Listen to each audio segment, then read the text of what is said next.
Beneath a blood-red moon, when the world held its breath between seasons, the Vikings whispered that Odin still walked among mortals, not as king, but as shadow. Picture it, a fire gnawing at the frozen darkness, casting demons on stone walls while warriors sat hunched like wolves around carrion. These were men who had tasted iron and salt, whose scars told stories their tongues could not. Tonight, they waited for a tale that would explain why some among them fought like gods and died like madmen. The Berserkers. Have you heard the truth of them? They were not merely warriors drunk on battle lust. They were the god-marked, men whose minds had been cracked open like eggs to let the divine pour in. When the fit took them, they bit their shield rims until it splintered between their teeth. They howled, not human sounds, but the voices of wolves speaking through human throats. Their eyes rolled white as winter seas, and foam gathered at their lips like sea foam on a corpse-strewn shore.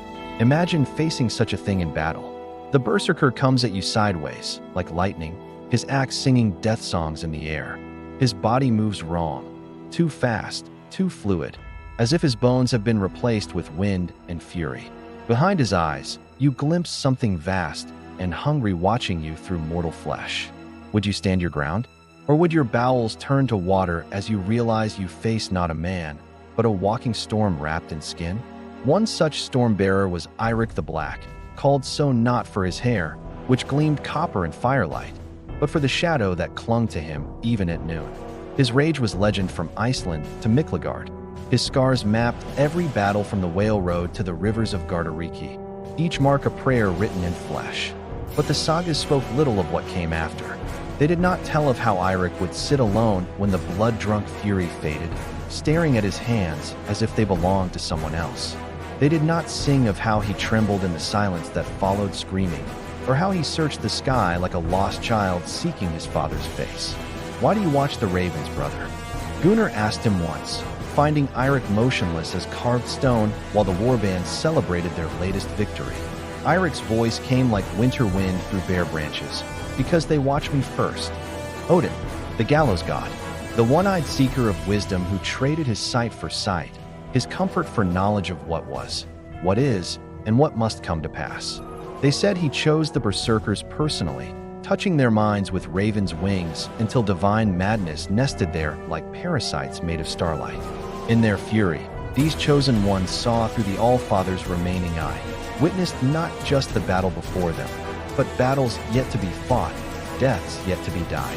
Eirik swore he watched villages burn days before the first torch was ever lit. He heard the screams of children before the raiders' ships appeared on the horizon. He saw his shield brothers fall in ways that would not happen until seasons had turned. Was this Odin's gift? Or had the god simply shared his greatest burden, the agony of knowing what cannot be changed? On the last raid, for it was always the last, though none knew it then, Eirik's battle joy blazed fiercer than Thor's hammer striking the mountain home of giants. He carved through enemy warriors like death's own scythe, laughing as their blood painted his face in war patterns. Then he stopped.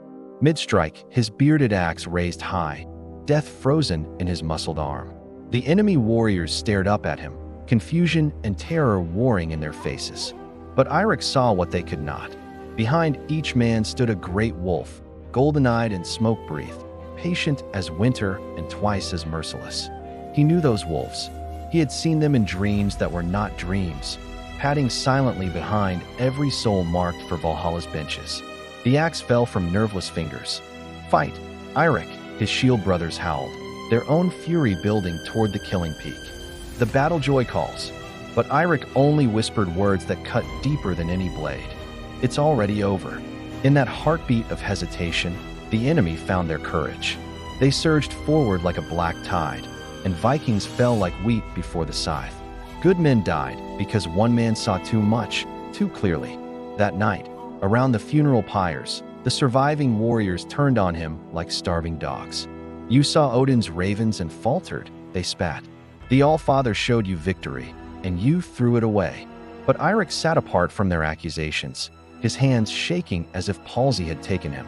When he finally spoke, his voice carried the weight of mountains. "I saw more than ravens, brothers. I saw the wolf that devours the sun. I saw the serpent that gnaws the world tree's roots. I saw the ending of all things, and we were part of it. The fire crackled. No one answered. What words could stand against such darkness? Eirik vanished 3 nights later, walking north toward the mountains where only wolves and madmen dared tread. Some say he followed a black wolf that appeared at twilight, its eyes reflecting stars that had not yet been born. Others claim he simply could not bear the weight of Odin's sight any longer. But on nights when the aurora dances green and wild across the sky, travelers still hear it.